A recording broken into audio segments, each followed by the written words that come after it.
Hey, how are you? I'm fine, sir. Ryan, I wanted to start out with you. This, of course, is going to be your second year at Summerfest. Did you guys have a chance to form any impressions of the festival last year? Yeah, Summerfest last year was one of the first festivals we had ever played, Uh-huh. and we were still getting used to that sort of aspect of playing. It's a lot different from being playing a club show, and so we were a little bit nervous about it, but it ended up being one of the most fun shows on that tour for us. Milwaukee's always great, but we were definitely not expecting that many people to have been watching us that night, so I guess it just got us more excited for the opportunity to play it again this year. Well, of course, now this year you're going to play the Marcus Amphitheater, which you're talking about going from playing clubs. The Marcus is a 23,000 seat venue. Have you played many places at large? Not on our own.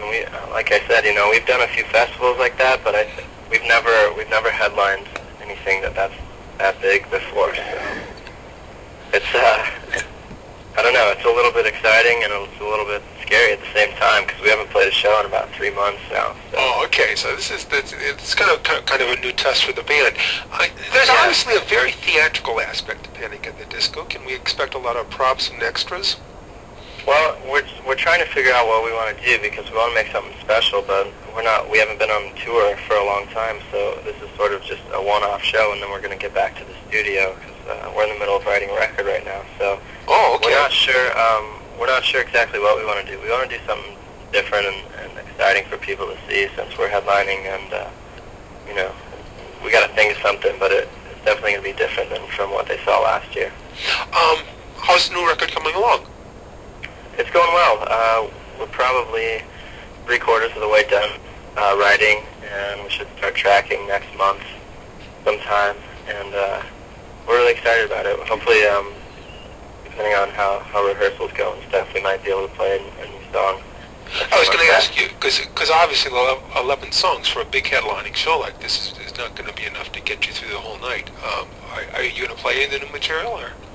Yeah, we just have to figure it out. There's a lot of things that we've demoed, but there's a lot of stuff that's missing from the songs that we wouldn't be able to play live right now because we haven't recorded them. So Okay. if they sound good enough on their own, then we'll play them, and hopefully we can. And if not, then we'll have to try them out some other time. Have you gotten to the point where you have a sense of what kind of street date you have for the new album? When would you like to see it out? Well, we were originally thinking that would be out in the fall, but we're still not done writing, so it's probably going to have to be pushed back till spring now. Okay. We'll probably be done with it towards the end of the summer, but still, we wouldn't release it in the fourth quarter, so. Now, I read that you consider movie scores some of your biggest influences. Do you have any favorites? Yeah, I really love all of Danny Elfman's stuff, all of his movies, and John Bryan does some great stuff, like Eternal Sunshine of the Spotless Mind, and I Heart Huckabees. I like a lot of that stuff. Even older stuff really has been influencing me lately, like Wizard of Oz. And, Oh, really? Okay. yeah. There is a very theatrical element in a very visual, cinematic element to your writing. Do you craft your songs with video in mind? Well, I sort of have taken that a step further this time because there's a through line through all the songs on the new record, and I wanted to make it something that will be very visual, and when people are listening to it, I want them to, I want them to see this picture in their head. I want them to kind of make them think about what's going on in the song. So, and in doing that, we sort of approach most of these songs the way that film scores are written. I would show the band the lyrics, and we discuss what the song was going to be about, what the tone was, and then we'd write the music around the lyrics to kind of try to make it more cohesive with the feeling of the song. Now, obviously, the video for I Write Sins Not Tragedies was enormously successful. Has that video defined the band in some ways? I'm not really sure. I mean, I think that when we come back out and start touring again, or we start making new videos, people will probably expect something like that. But I think that this record's going to be totally something new, and I mean, as far as defining us, I don't know if you mean in the sense that we're like this vaudeville circus band, or in the Well, I sense mean, that that is kind of what I mean. There is this kind of theatrical visual image of the band that people have in some ways. yeah, I mean, I think that will definitely will still be a part of this band. It's something that we're all very interested in, and I think it will, but just in a different way, different scenarios. Now, I had read in one of the pieces that I ran across that in concert you guys had tended to do almost the entire album in sequence from the start to finish. Was sequencing an important part of your concept for the album? Well, yeah. The first half, we kind of looked at this record as sort of two halves, and the first half was a much more rock derivative and electronic music, and the second half we started exploring more organic instruments and more organic kind of songwriting with like a little bit of influences from jazz and even Latin, and just using more theatrical elements in those songs. So we would play our tours like that. We would sort of set it up as two different shows. It would be the first half of the set, which was the first 6 songs, 7 songs on the record, and then we'd go back and play the last half. Not completely in sequence, but it was always the first half and then the second half. So there's obviously, you feel there's a kind of logical flow to the album. One of the oddities of Fever is that none of the song titles actually appear in the lyrics. That's a pretty unusual device. What was your logic for that? I think that was sort of accidental that none of them were in the lyrics.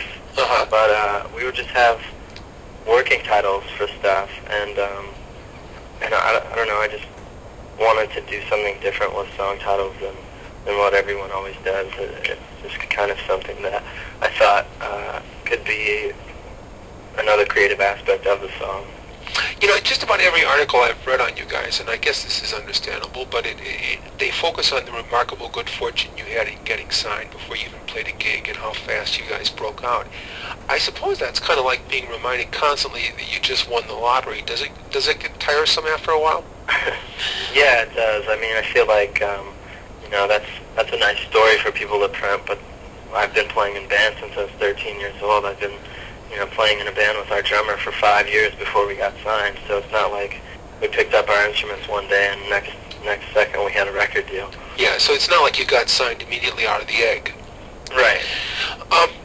People magazine quotes you as saying it's a burnout when people have posters of you because you're good looking and you suggest you might start covering your faces, but then Blender has you spending an hour before a show putting on your makeup, and Spin describes you taking offers from a cosmetic firm, and in quotes Brendan is saying, "I'll be a pretty boy for money."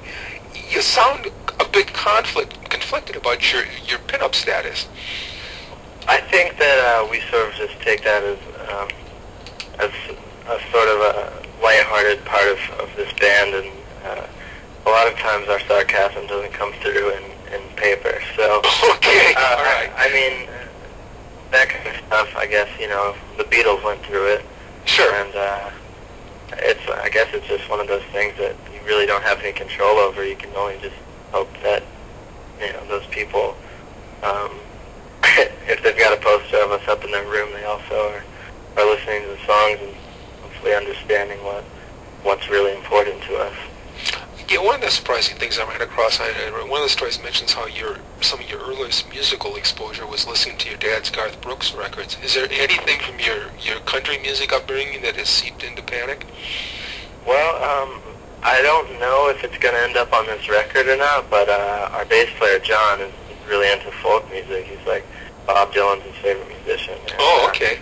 I know he's been really excited about maybe throwing in just little parts of folk or country, and who knows, I mean, we're not opposed to doing anything. Even on our last record, it was kind of like we thought something sounded good, we kept it, so maybe. I know that a couple weeks ago we were trying to find a harmonica player in LA to play some stuff for us, so okay.